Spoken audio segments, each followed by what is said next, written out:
Hi, everybody. Thanks for tuning in to the Coaching Call podcast. On this podcast, we'll cover various types of coaching by trainers in sports, martial arts, fitness, and business.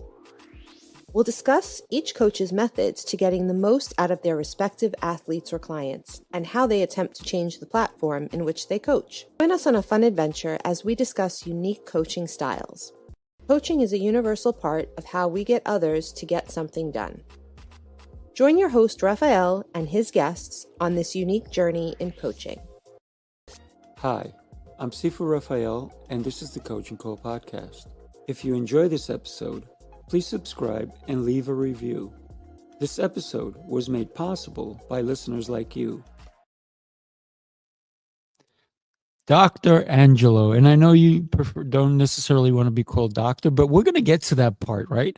Okay, good sure. morning, and thank you so much. I'm excited. You were on one of my other shows, and I'm excited for today because today is a little different. Today we get to really know about you. So one of the things, obviously, you understand this probably better than anyone else. Childhood. So tell me where you were born and who influenced you before the age of 10, if you can. Oh, sure. I was born in Cleveland, Ohio. I grew in 1949. I was raised by my Great year. It was a great year, absolutely. I grew up in Shaker Heights, which is a suburb of Cleveland, fairly affluent suburb. I was very fortunate. I was raised by my grandparents. My mother was disabled, and my grandparents raised me, and they had a tremendous influence on me. Whatever I am today, I owe to my grandparents. They were wonderful Wow. people. My grandmother was a teacher. My grandfather was a dentist. And I was an only child, and I had no complaints at all. I mean, it was a loving household. And my grandparents had a lot of friends. And because my mother was disabled, all of their friends came over to our house. They couldn't go out much because they had to take care of her. So I got to meet, I spent a lot of time around adults when I was very young, and taught me a lot of things. It taught me respect, taught me how to behave in a professional adult way, taught me when to keep my mouth shut, taught me a lot of things. And so really, I have can't say enough good things about how my grandparents raised me. Whatever faults I have aren't their fault; they're my fault. I like what you just said. You can't blame anyone else for your own faults, right? That's it. But so many people do. Oh, absolutely. It's much easier to blame other people than blame yourself. Absolutely. Sure. I'm this way because of that one, right? Right. And they're wrong every time. We are. Your grandparents raised you. You said your mom was disabled. In what capacity, if that's okay to share? Oh, with us? sure. Sure. When she hit puberty, she developed epilepsy. Ooh. And most people there are various types of epilepsy. Right. And they're discovering more types now than there were in the 40s. But she had grand mal epilepsy, petite mal epilepsy, myoclonic. She had 3 different kinds of epilepsies, very rare. In fact, she was written up in medical journals because they were trying to do whatever they can to stop the seizures. And she was unable to walk. She was able to walk when I was like 2 or 3 years old. I remember when she was 5, she started to have to be in a wheelchair. And by the time I was 10 or 15, she was in a wheelchair all the time. Had difficulty talking. Obviously, she was on a lot of medications to keep her from having seizures. And she really needed to be cared for 24 hours a day, 7 days a week. My goodness. I'll tell you, it's not a funny story. It's a semi-funny story. When I was in high school, I had a curfew. I had to be home at midnight on the weekends. And if I was home by midnight, my grandparents and my mother was, did you have a good time? Yeah, great. Head to bed. If I got home after midnight, I had to go up to my mother's room and she would give me a lecture. Mm. And that doesn't sound like much, but when it's hard for a person to talk, it took her a long time Oh, wow. Right. to get out the message she was trying to convey to me. So a 5-minute lecture might be a 30-minute lecture. Mm. And so I figured out pretty quickly it's much easier to get home before midnight, and Yeah. I didn't get the lecture. so I was pretty responsible as a teenager compared to some other people. Not that I didn't have my moments, I did, but Of course, of course. But you also spared her in a way. You found a way to spare both of you. right, I did. Yes, yes. What did that do for you with your mom in such a condition that you couldn't do anything for her? The doctors were um, trying everything and nothing was working. What did that do for you emotionally? Well, what it really did for me is it made me want to do whatever I could to make her proud of me, because Hmm. that was all she had, right? Right. Um, so I was fortunate. I was good in athletics. I excelled in 2 sports. Academically, I did okay. I wasn't the smartest kid, but I managed to do okay. Right. Uh, so the worst thing in my mind at that time, and really today too, but at that time, I didn't want to do anything to disappoint my family. And the worst thing that I could hear coming out of their mouth was, "I'm disappointed in you." Ooh, right. Yeah. I Yeah. mean, I'd rather Yeah. get hit with Italians don't use belts. We use wooden spoons if you want to That's right. give somebody a spanking. So I'd rather get hit with the wooden spoon than hear you, "I'm disappointed in you." Mm. Because the spanking heals after a little while, but the disappointment, it takes a while to get over that. So I Yeah. try to do whatever I could not to disappoint my grandparents or my mom. Well, there you go.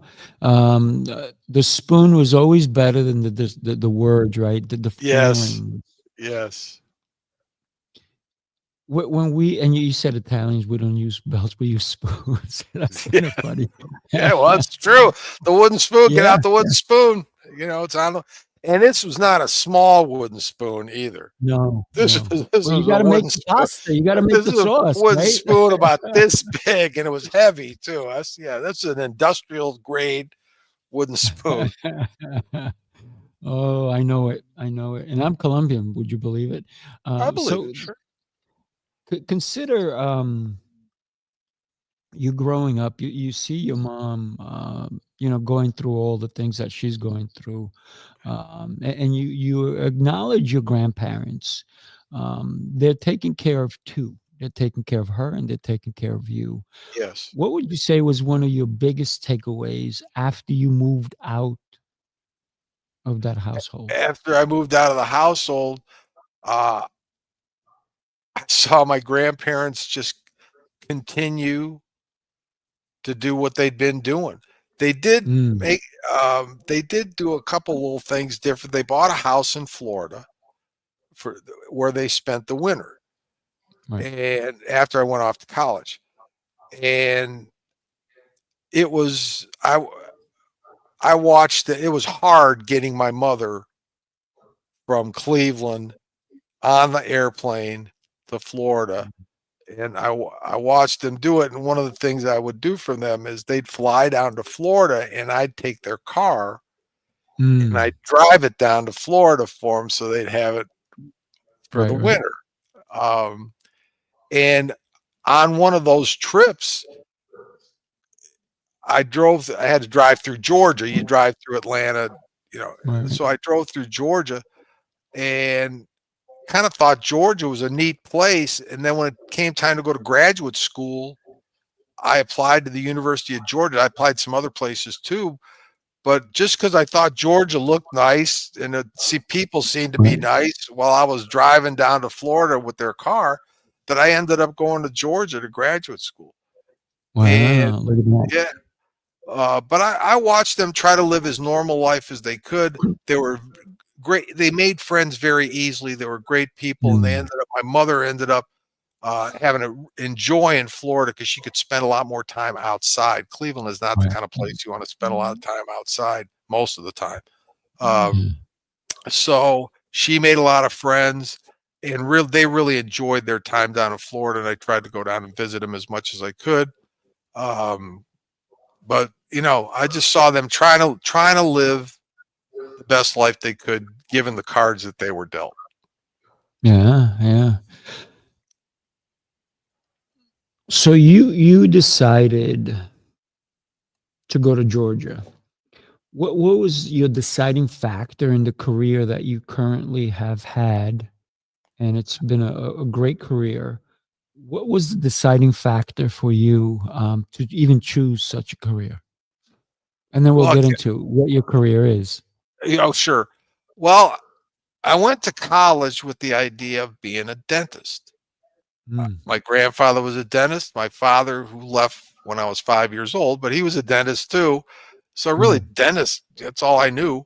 I didn't know anything about business. And when I went out to college, I went to Case Western Reserve in Cleveland with the idea of being a dentist. And all the classes I was taking, biology, chemistry, physics, I was not enjoying those classes very much. And I took Psych 101 as an elective, and I enjoyed it. So I said, well, okay, I'll take Psych 102, see what that's like. And I enjoyed that class. And then I said, well, maybe I'll be a Psych minor, because you had to pick a minor back. I was going to be pre-dent with my major. So Psych 201 was taught by a gentleman, George Albee was his name. And at the time, he was president of the American Psychological Association, which didn't mean anything to me at the time, but he was a big deal in psychology. And his class blew me away. He was a fabulous lecturer. It was really interesting. And I fell in love with psychology at that point. So I said I had to go home and tell my grandparents, I don't want to be a dentist. I want to be a psychologist. And to their credit, they said, well, whatever makes you happy, just do it. Just be the best you can be. Just do it. So I majored in psychology. And in 1971, Vietnam War was still going on. I was fortunate enough. I had a high draft lottery number. I didn't get drafted. I tell people at the time, they didn't ask me and I didn't volunteer. So, Right. I guess I couldn't be called a draft dodger because they didn't call my number, but I was really happy they didn't call my number because it allowed me to go to graduate school. And about the only thing you could do with an undergraduate degree in psychology is to go to graduate school. So that's what I did. My goal was to be a college professor. So my first goal when I got to graduate school was to get out as fast as I could with a PhD. And I set a goal of 4 years, and I didn't know how ridiculous that was when I said it. It's hard to do in 4 years, but I was very single-minded. I was married. By the time I was in my 3rd year of graduate school, I had a son. So I was highly motivated to get out of graduate school. And I did. I got my PhD in 4 years and started my teaching career at Oklahoma City University. It was my first job. So I moved from Athens, Georgia to Oklahoma City and started teaching psychology at Oklahoma City University. And after 1 year, the dean, for some unknown reason, decided he'd like me to be the chairman of the psychology department, which came as a shock to me, but it came as a bigger shock to the current chair of the psychology department, who was the guy that hired me. So he was everybody was happy with that decision except him. Of course. So all of a sudden he was working for me. So I try to make it easy on him. Anyway, I wasn't politicking for the job. I didn't even know what the job entailed.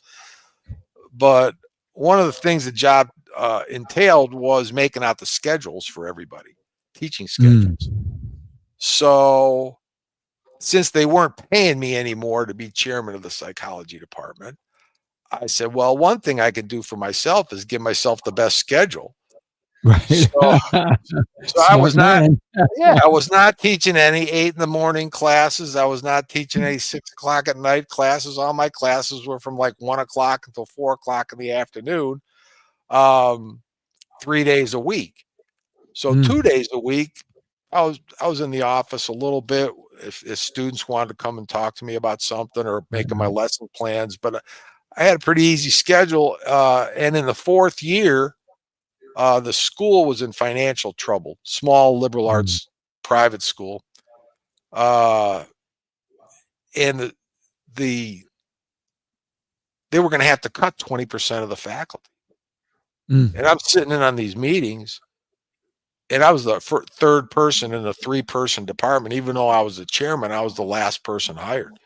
Right. So I figured there was a very good chance I was going to get laid off. Well, not fired, but laid off. But they had a thing in the faculty handbook where if they don't tell you by a certain date that your contract's not going to be renewed, they have to pay you for the next year. So a light went on, and I said, well, I can get paid for a year, and it give me a year to look for something else to do. Right. So I decided I wasn't going to teach anymore. The only thing I liked about the academic environment was the classroom. I loved communicating with the students. I loved teaching. I didn't like all the administrative nonsense that went along with it. So I sent some resumes out, and I joined a consulting firm, an international consulting firm, RHR International, great firm, great people. And they were opening up an office in Memphis. And I was fortunate enough to get the job. So I moved from Oklahoma City to Memphis to learn how to consult with businesses.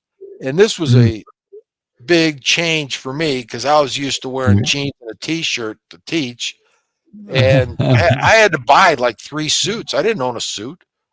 I didn't need a suit.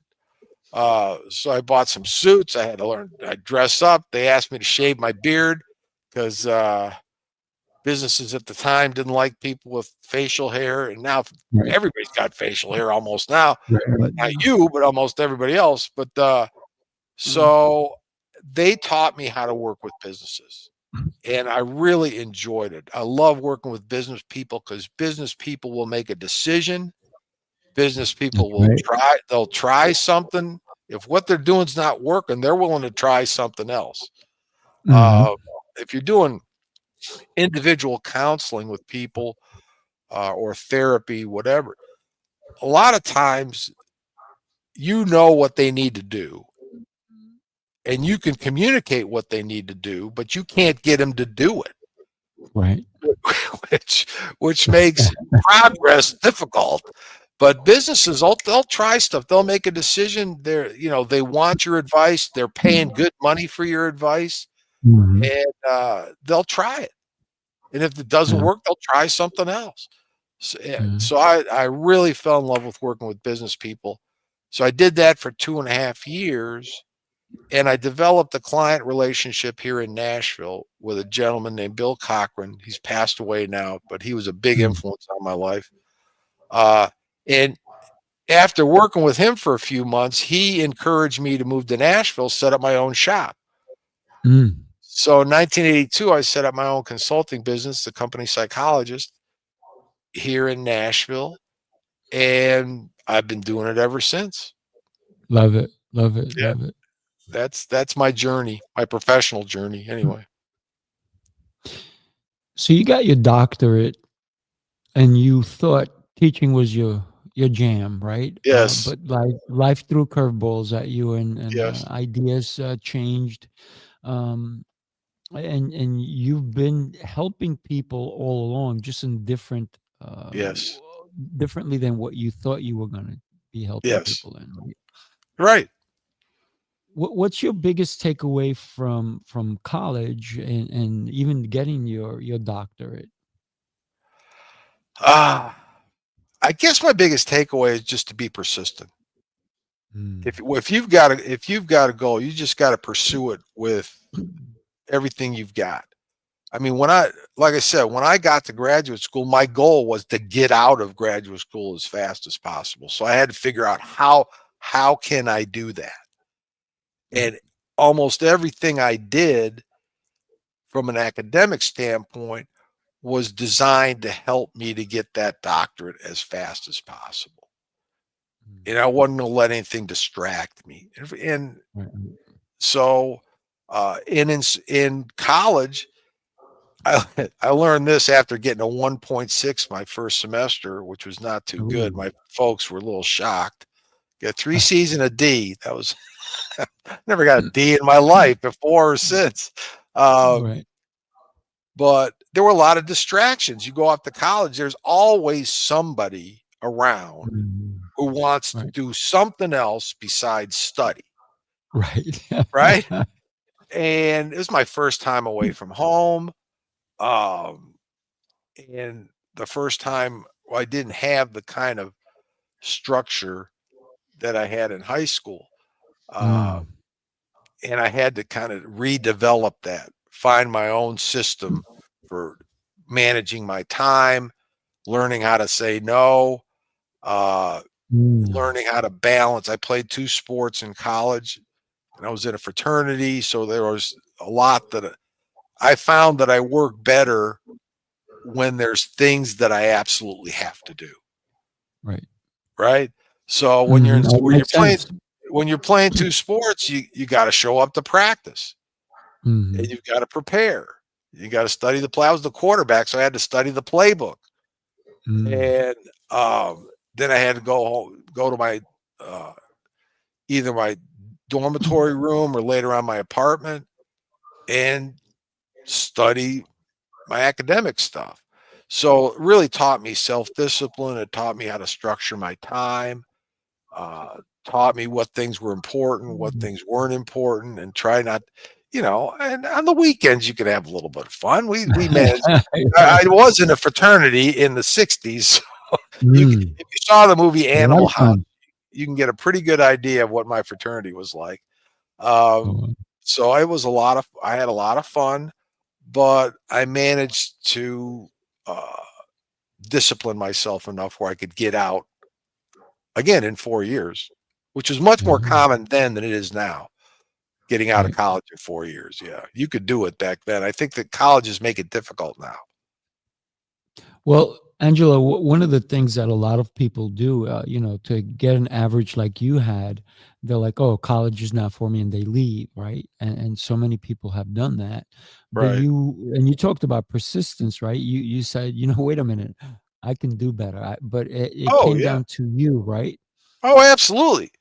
I mean, there's nobody first of all, there was nobody in that first semester who was out drinking with his buddies instead of studying except me. I mean, nobody held a gun to my head and said, "You gotta go out Right. drinking." It was all it was decisions, bad decisions that I made, and lo and behold, those bad decisions led to some pretty bad outcomes from an academic standpoint. Mm. So, uh, fortunately, uh, I decided I wasn't gonna make that same mistake again. There's so many new mistakes to make. There's no reason to make the same mistake over and over again. So, Agreed. it took me 3.5 years to pull that 1.6 up to a 3 point. Mm. But so I was getting a lot of 3.7s, 3.8s along the way just to pull that up to a 3 point. But, it worked out because when I got to graduate school, one of the things about graduate school is you have a lot more time to Mm. study. Right. There aren't those distractions. There aren't any college, there aren't any fraternity parties to go to. There Right. wasn't any football and baseball to play. So it was just like go to class, study, do your research, Mhm. right? Uh, Yeah, so I absolutely. found graduate school actually easier than college. Well, because you're a little bit more focused and you already had the takeaway from if I don't do what I need to do, it's not going to happen the way I Right, want it to, right? right. So you're in the business world. You opened up your own practice. What was that first year like when you opened up your own? Uh, well, it was interesting, um, because for the first time, really, I had was responsible for everything. I was responsible for my Mhm. own insurance. I was responsible for all of my uh, expenses were on me. All the whatever marketing I was doing, that was all on me. It was different from the consulting firm who was doing all that stuff for me. Um, so I had to learn how to build relationships with business people, how to go out and sell my services. Uh, you can love what you do, but if you can't sell what you're doing, you're not going to be able Right. to do it very much, right? Mhm. So uh, I joined the Rotary Club. Uh, Fortunately, Bill Cochran, who I mentioned earlier, was very well connected in Nashville. He was on the board of directors of one of the big banks, and he introduced me to a lot of very influential Mm. people in Nashville. And I was able to develop some really good professional relationships, including companies like Dollar General and Mm. uh, Caroon and Black was the name of the company originally, but it merged and was acquired by Marsh. And now, so I worked with Marsh. That's just an example. Some Right. big publishing companies, Thomas Nelson Publishers, which was a big Bible publisher. So I developed some really good relationships with those companies and the leaders in those companies, and I did good work, and so they referred me to other people. And I've got Mm. 99% of my business comes from referrals. I'm a And that's so lousy important. I'm a lousy salesperson, so it's a good thing. Uh, I agree with the referral aspect because it's already somebody who already knows you. You've done right by them. And right, why wouldn't listen? I rather instead of going to the internet or anything and looking up a company that I want to work with, if somebody says, "Hey, go to this one because they've done this for me," right. it's a no-brainer, right? It is a no-brainer. And you're going in with a warm lead. You've already got credibility because you've done something good for somebody that they know. Right. And yeah, it makes it easier and better because they also already know what you do. Because the Yeah. person that made the referral said he does this and this and this for me. They say, "Oh yeah, Mhm. we need some of that." Yeah, And exactly. yeah, No, that's awesome. So, when you talk about that, you really enjoy working with business people because they do things, they take action, yes, and I'm sure you've come across some resistance on some ideas, but then when they do the idea and then they have results, they're like, "Wait a minute, I should have been listening to you all along." yes. How has that transformed the business practice that you have done for so many years? Um, well, it's interesting how people approach working with me. Um, Sometimes they know that they need some help, either Mm, in hiring or building a strong bench for their organization so that it can grow, or helping them acquire different businesses. But they've reached a certain level of success on their own. And it's easy, sometimes they get complacent. They know they wanna right. grow, but they wanna grow doing the same thing that they've been doing, and they can't do it. You can only you can only get Yeah. to a certain point. So, Right. there is that initial resistance that and I usually encourage them. I'll start with a small project. Let's see how this works. Right. And they'll see the results from that small project, and they'll Mm. want to take that and expand it and do more of it. For example, coaching some of their team so that they're ready to take on more leadership responsibility. I'll start with one person, Yeah. right? And they'll see the results of that. And Mhm. they'll say, well, can you apply, and coaching people, individuals is different for each person. You can't, I don't have a Right. cookie cutter approach. My approach is Right. tailored to that person. Yeah. So they'll see the results with that person. They'll say, can you do this with the rest of our leadership team? And I'll say, sure.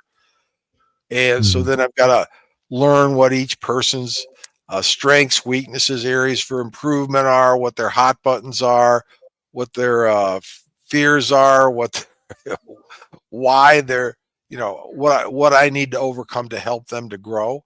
Um, Mhm. and so then over a period of time, when an opportunity presents itself, let's say they want to open up a new business, a new branch Mm.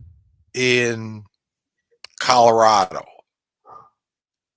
They've got 2 or 3 people who are ready to become managers of that branch so that they can hit the ground running. They can Right. open it quickly, and those people know how to staff it, how to grow it, all the things you need to run a successful branch because they've been prepared in advance. And so many businesses don't grow as quickly or as big as they'd like to be is because they're not prepared for growth. Mhm. They haven't developed a good, strong bench of Right. people who are ready to take on more responsibility. So then the opportunity comes and they're in panic mode because they don't know what to do because they haven't prepared in advance. There's been so many people who open up another location, and they're like, yeah, we'll just throw Joe and Mary in there, and Sue. And these people were not prepared, and then all of a sudden that particular facility closes down not Right, long after. And it's right. because of what you just talked about, being prepared, having people thinking ahead, right? I think that's where true leadership really comes in. It's about the thought process of how do we go from here, and what do we have to do in order for our tomorrows to be that much better, right? But not everybody thinks that way, unfortunately. No, no, they don't. And one of the worst things that businesses do is they'll promote somebody Hmm. who is not ready and maybe doesn't even want the job. Right. They just assume Hmm. that if you offer somebody a promotion, that they're going to be as excited about it as you are. And some Right. people are just happier doing what they're doing. They're very good at it. They make a nice Mhm. living at it. They can support their family. They're a benefit to the company. And they don't want to move to Colorado to set Yeah. up a branch. They like it where they are. Yeah. So you've got to identify not only the people who have the talent to take on more responsibility, but have the want to. They have to want to take on that responsibility. And Yeah. so if you don't ask them and you just assume they will, then you offer it to them and then they turn it down, and the boss looks at that as a negative, or they're not ambitious, or they don't want to help the company. Mm. Mm. When really they're very valuable where they are. You should take advantage of that value and find somebody Yeah. or grow somebody who's got the talent and the motivation to do it. Yeah. Dr. Angela, I want to. I love that concept what you just talked about. But let's explore what happens when you get to a company and you notice that certain people are in the wrong role. How do you help a company understand that? Hey, you know what, John over there, wrong spot. He needs to be over here so he can shine. Have you seen that? And how do you help a company understand the value of that particular person instead of firing them or just letting them stay where they are? Well, there usually has to be pain. Mm. They have to, something had to happen that was painful enough for that leader or the business owner or executive to recognize that something's just not right. And that's what, a lot of times I'm called in for the first time because either they made a terrible hiring mistake or Mm. somebody is not performing to the level they'd like them to perform. So we got to find out why. And a lot of times it is people. There was an old book, The Peter Principle, years Mhm. ago, which talked about a person rising to their level of incompetence. And that's it was back in the 60s or 70s. It's a great book. But really it's true. People sometimes advance to the point where the job just gets too big for them. Mhm. And if you recognize that, you can either coach them so that they have a better, more advanced skill set, or they put more tools in their toolbox to Mhm. help them to where they can do that job, or find them another opportunity in the company that better matches their skills, and then put somebody in there who's better able to take on the responsibilities that this person is having difficulty with. But usually there has to be some pain point where somebody realizes things have got to change here. Mm. It's very interesting because many years ago, my coach said, "How is that person that you hired performing?" I'm like, "Not as good as I'd like." And what they said is, "Let's have an interview with them, as if it was the first time, and find out and give them an idea of all the possible positions they can have, and let's find out where they would like to fit better." Hmm. And it wound up being that they really applied for the job because they needed a job. But Right. when it came to a choice of what job they would like, they never picked the job that they actually applied for. And what wound up happening, instead of me firing them and having to look again for another person, we allowed them to fill the role that they would prefer, and they wound up being phenomenal. And it was that little step that really saved their job and their position, and they shined. That's a great example. I mean, and Mhm. so many business, they just don't ask people, what do you want out of your career? Right. You know, what does this job mean to you? For some people, it just means a paycheck. For some people, it means an opportunity to serve they really do have a service mentality, and they enjoy solving people's problems or helping their Mhm. customers or whatever. For some people, it's the only social interactions they get are at work, right? Mhm.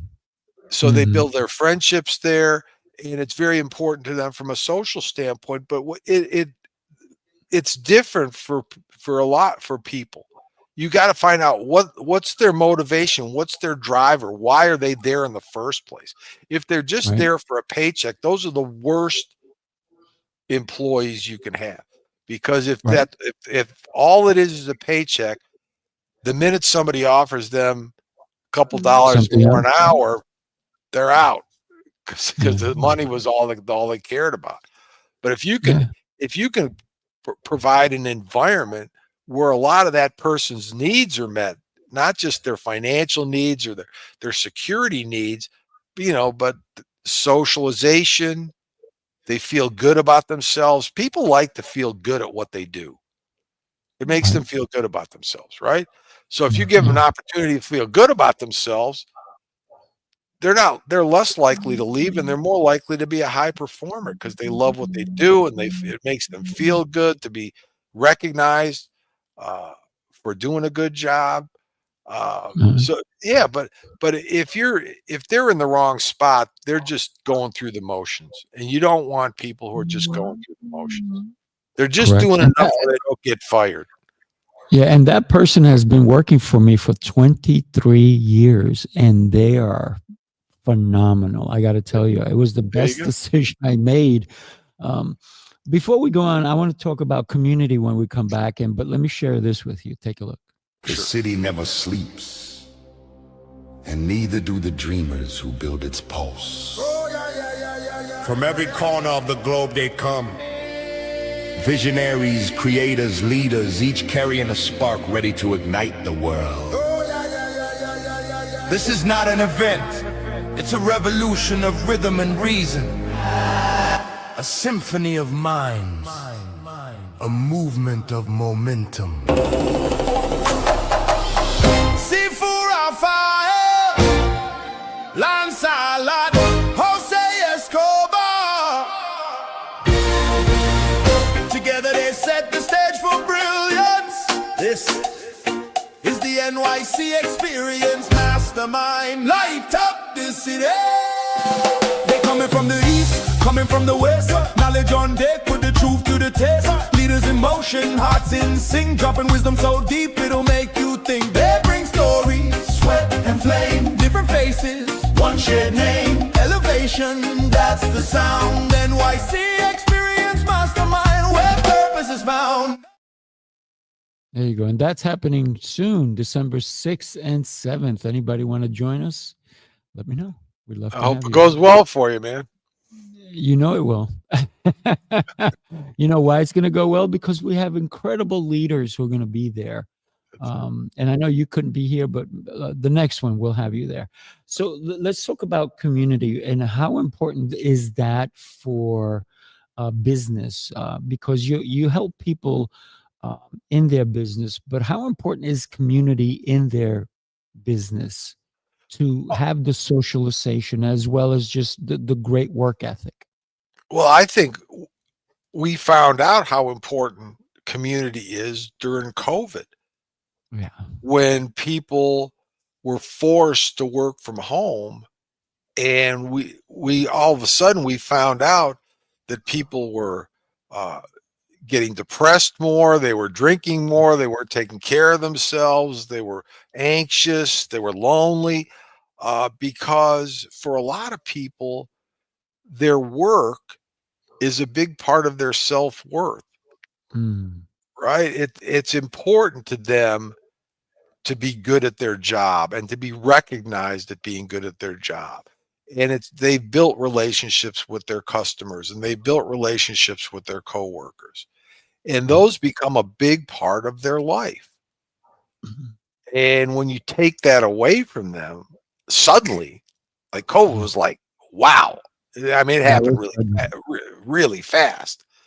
Then we found out that how important that was and how much people missed it. And, some people didn't miss it. They'd prefer to work from home.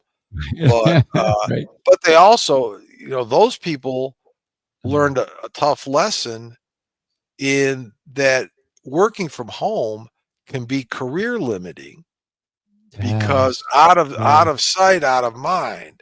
And some people wondered why they weren't advancing in their career, is they weren't getting those informal meetings or that feedback or the opportunities that come just from being in an office environment where there's a lot of people making a lot of things happen. You find out about things. So if I would encourage anybody, if you want to advance in your career, don't think you're going to do it by working from home. Yeah. It's also lonely. I mean, you don't have collaboration necessarily. Right. I mean, you can do collaboration online, but it's not the same as No, getting deeper feedback, right? it's the informal communication that's more right. valuable than the formal communication. Not much gets accomplished in meetings. I mean, some things get accomplished, but it's those, hey, can I talk to you for a second? Or, hey, we're going out to dinner after work. Why don't you join us? We're going to talk about the Apex account. And you'll learn stuff about the Apex account that you're not going to learn in meetings.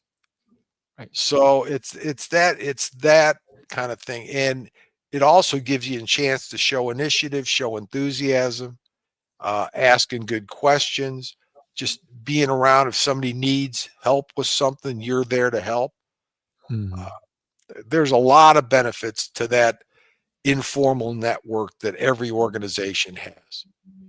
Yeah. So it's not necessarily just being at a desk, but it's also communicating with others and even outside of the office, right? Oh, yes. Um, even picnics, parties, events, right? Golf outings. Yeah. Golf outings. Yeah, yeah. This is why we started the New York City experience because there's so much online, so many summits and so forth, and everyone is doing them from Tony Robbins to everybody. Right. So when we created New York City Experience, we said we want to bring leaders into the space so they can communicate with others and share ideas and even do collaborations because I think great business is when we can collaborate with someone else and new ideas spark as well, right? Right. Absolutely. And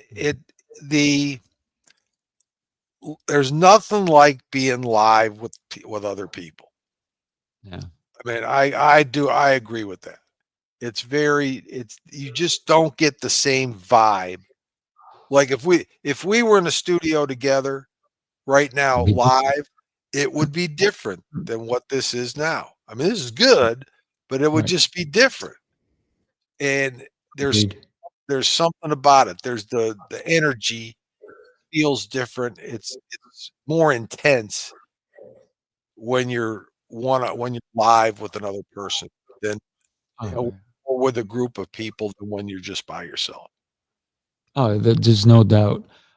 So when you work with companies, are you still doing it, or is that something that you used to do?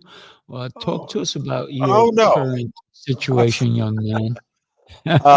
I'm still I'm still I love what I do. And I've been doing it for 43 years Oof, on my own congratulations. on my own. Which when I say it, it sounds wow, that is a long, but it's But it seems like you started yesterday, right?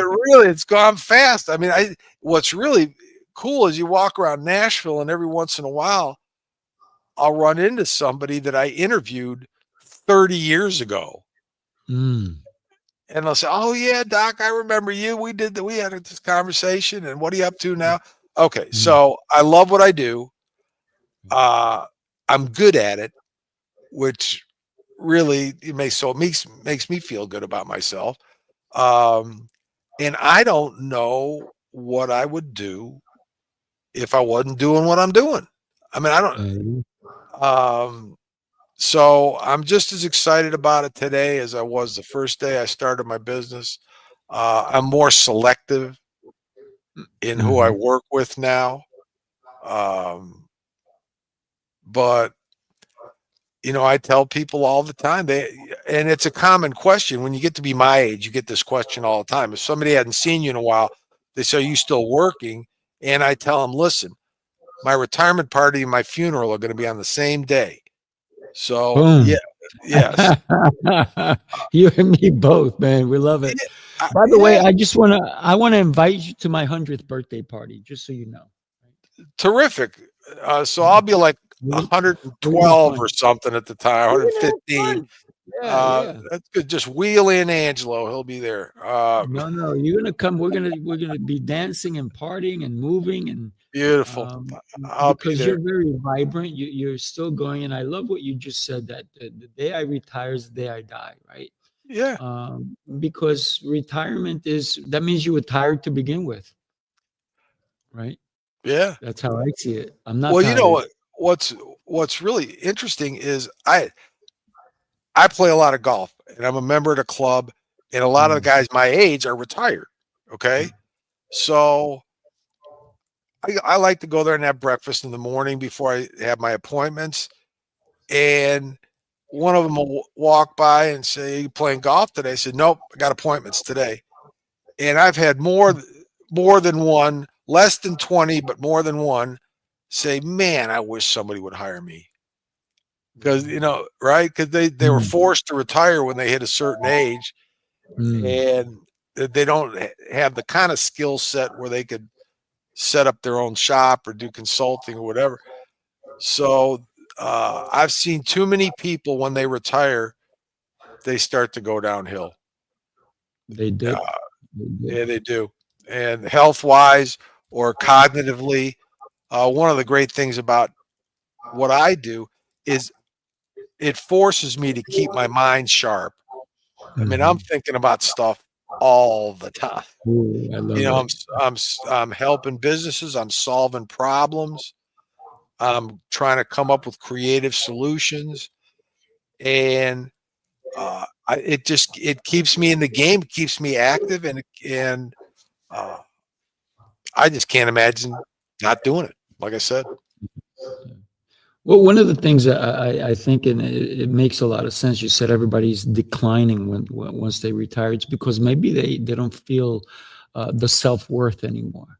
They're not providing. They're not doing things, and everybody's like, "Oh, you should retire." So they're listening to the wrong people instead of listening to themselves. Because I was sitting with somebody who had just retired, and he was always on the go, always on the go, always on the go. And he turns around to me and he goes, "So when are you retiring?" I said, "Never." He goes, yeah. "Never." He goes, "I just retired and I feel great." Can I tell you, after that conversation, he had a heart attack 2 weeks later. And there you have it. And I said, "Well, that's why I'm not retiring, because guess what? He goes, "Yeah, I don't know, now I'm just going to do things around the house." Guess what? You could have been doing things around the house all along. You Right. just chose not to do them back I then. mean, doing things around the house at a certain point, there aren't any things left to be done Correct. around the house. You know, the people that I see who have done well in retirement, they'll have a second phase of the next phase of their life. A lot of them paint. Right. They're artistic. Some of them will do woodworking. Some of them will do, they'll turn their hobby into more of it's not a job, but it's a vocation where Right. it's something they get up and they do every day. You got to have a reason to get up in the morning, That's right. right? You got to have a challenge. I think you got to have a challenge in front of you. And I don't mean climbing a mountain kind of a challenge. I mean just something where it's going to keep you engaged and occupied and thinking and doing during the day. And the people, so many business leaders haven't given one thought to what the next phase of their life's going to be like until it hits That them is right, so true. until it hits them right in the face, and then it comes as a shock to them. And those are the ones that drop dead of a heart attack 6 months later. Yeah. So maybe I am retired, because let me see, I own a wood shop, so I do woodworking.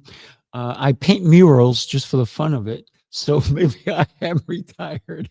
No, you just got a real high energy level. You're a diverse guy, and I God bless you for it. I mean, Yeah. I I love what I do, and I love to play golf, and I love to spend time with my wife and my dog. There you And go. that's I do a little writing on the side, Oh, yeah. but that I'm a happy guy. I go to bed. I wake up every morning excited about to face the day, and I go to bed at night at peace. And Yeah, it's you beautiful. can't ask for more than that. But and being self-employed for 43 years, there was never, well, you've got to retire at 70 or you've got to retire at a certain, but there was nobody telling me, not only nobody telling me when I had to retire, there's nobody telling me what I have to do. So what I do is what I choose to do. That's it. And that's a great feeling. If if you've got control of your schedule, you've got control of your life. Yeah. I tell everybody that when I grow up, I'm going to retire. Oh, first I got to get a job in order to retire. So I That's can't it. You retire got to till I get get a job. I got to get a job first. well, growing old is mandatory. Growing up is optional. There you go. So I don't think I'm gonna. Don't I'm do it. still a Toys R Us kid. That's Hey, it. hey, I don't know if you recall, but they closed all the Toys R Us. And this past weekend here in Long Island in Deer Park, they actually opened up a Toys R Us again. Really? Really? And I was like, wow, that's pretty cool. And some of my clients already went to it. I was like, you went? They're like, yeah. I said, I'm just gonna have to go just to walk into the store and get that So nostalgia. When I it'd used to be take my kids, interesting. right?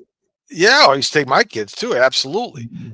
Did some billionaire decide to buy thing out of bankruptcy or buy the name or something and I try to don't know redo it? who did it, but that's pretty interesting, right? And they had Jeffrey there, the big giraffe and so Well, forth it'd be for the interesting to grand see if that opening. thing can make a comeback. Yeah, yeah. Well, Brick and mortar is tough these days, though. it is. I mean, let's consider who took them out of business, right? Amazon. Amazon, yeah, Yeah, took out so many people. Just like Home Depot took out a lot of the, small mom and pop sure, hardware stores, right? yep, The small lumber yards and so forth. yep. Um, so when it comes to business, what excites you today? What excites me today is seeing that I'm making a difference. Hmm. When I one of my biggest clients is in an acquisition mode right now, so it excites me when they're thinking about making an acquisition and they want me to go in and talk to the leadership team of the company that they're thinking about acquiring to see if Mm. how good a fit it's going to be, because that's a challenging project. you know um so that kind of thing excites me. And honestly, just talking to everybody, I've probably interviewed 10,000 people in my career. Okay, Mm. it's a lot of people. Right. um Never heard the same story twice. Oh. Everybody's got a story to tell, Mhm. and I get a chance to talk to people and they get a chance to tell their story. So it's fun for me to hear their story, but it's fun for them to tell their story, because most of the time people don't get a chance to tell their story where somebody's asking them questions and they're actually writing down the answer. They actually care what Mm. the answer is. So I'm just not listening. I'm listening intently to what they have to say. Yeah, yeah. It's so interesting because there's so many opportunities in business. I had a discussion this morning for a new business. Somebody is proposing for me to go into collaboration with them, and it was a great idea. And so we're gonna discuss it in 2 weeks again, and we're gonna explore and see if it makes sense for that business to go forward. But there's so many opportunities out there that we don't know unless we're looking for them. And when you talked about your client looking at acquisition, I think it is that's how we keep growing in business, right? Because we can't remain the same. I mean, look at Blockbuster, right? Or Oh look at yeah. Netflix, right? Sears. Look at Sears. Oh my They gosh. were the Yeah, biggest this retailer in the world, and there's a they're huge gone. Sears, there's a huge warehouse out here in Long Island that occupies a whole huge block, and it's been empty for since they closed. Right. And everybody remembers, oh, I used to go there and shopping and get my tires Sure. and my Right. batteries and all this stuff. And they're still waiting for some because it's such a huge spot, right? They're still waiting for somebody to come and take it. Yeah. It's going to probably end up being a data farm or something, right? Right. Server farm, right? Yeah, or an Amazon, but Amazon's already taken so many spots out here in Long Island, and Right. at one point they were fighting them that they don't want to, so they said, okay, we'll take smaller spots because they wanted to take a spot that was like over 200 acres, and they Wow. don't want to give it to them. But so they just took smaller spots, but they're all over now. Right, you Right. can't drive anywhere without seeing an Amazon spot, and that's pretty incredible when you think about how Jeff Bezos started He's selling in books out of the business. back of his car. Yeah. Yeah. Well, Opportunity. he built a better mousetrap. He absolutely he did what Sears could have done, what Montgomery Ward could have done, what Service Merchandise could have done. There are so many retailers that could have done what he did and didn't. Right. Because he looked at it a different way. He looked at right. Yeah, with a different lens, if you will, right? He looked at it through a different lens, and he became everybody. There aren't many people who don't use Amazon in one form or fashion today in this country. Yeah. And I was just at a family's house the other day. We were celebrating somebody who passed, and it was 6:30 at night, and they got a delivery of 2 boxes. oh sure, And oh I was yeah, like, "Oh my gosh!" I'm yeah, like, it was actually a Sunday night at 6:30 p.m. and they got right. something, and they went to the door and they came back with 2 boxes, Amazon box. I'm like, "Oh, interesting," right? And not to beat the Amazon horse to death, but the reason I shop on Amazon is because it's so easy to return stuff. And I mean, if convenient, something doesn't fit or you decide you don't need it or whatever, if you try to go to a regular store, a brick and mortar store, to try to return something, it's a you gotta fill nightmare. out It's a paperwork. nightmare experience because the people in the return department, they don't want to be there. They're not, Mhm. that was the job that they took just because they needed a job. They don't want to be there. They don't want to help you. They're pissed off. And Mhm. I've got a Whole Foods a mile from my house. I can take whatever it is I bought on Amazon, drop it off at a Whole Foods, and it takes 5 seconds. Thank you very much. Goodbye. I don't have to box it up or anything. They made the return experience as easy as the Easy. shopping experience, Right. which is hard to do. It is hard to do. I mean, if anybody wanted to compete with Amazon right now, the infrastructure they would have to build would be phenomenal. It would be Right. crazy.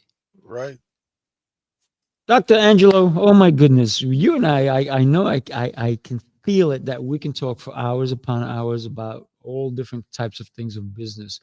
And uh, I just want to say thank you for taking the time. I know how valuable your time is, and that's the one thing, that's the biggest commodity that we all have, that we should all take seriously. So thank you for taking the time to be here with me today. Well, thank you for having me. It was fun talking to you last time. It's fun talking to you this time. It'll be fun talking to you the next time. I can't wait to talk with you again. This is Yes, fun. let's do it. We So will. before we go, we give everybody 45 seconds why they should go to your website right now. All right. It's It's AngeloValenti.com. AngeloValenti.com. You can go to my website. You can pick up my book. You're making this way too hard. Find your easy way to enjoy life. It's right there. You Great can book. pick up my course, Enjoy Life the Easy Way, 8 modules, which is basically 8 coaching sessions with me for less than half the cost of one coaching session with me. You can learn a little bit more about me. If you want to go to my other website, the Company Psychologist.com, tells you all about my consulting activities. And most importantly, if you want to book a free discovery call, you can go to www.reachangelo.com and book a 30-minute call. Find out if it makes sense for us to work together. Love it. Love it. Make sure you do that, people. Make sure you do that, because I got to tell you, he has 43 years of experience that you need to hear. So thank you, Dr. Angelo. Really appreciate you. Everybody, do me a favor. Share this show with somebody who needs to hear what we spoke about. And if you watch this on the replay, hit hashtag replay and even ask questions later on. I'm sure I'll share them with Dr. Angelo and he'll be happy to answer them. But Happy go to to. his website. Yep. Thank you. Thanks, Everybody have Rafael. yourself a pleasant Thanksgiving and don't overeat. Take care, everybody. Bye-bye.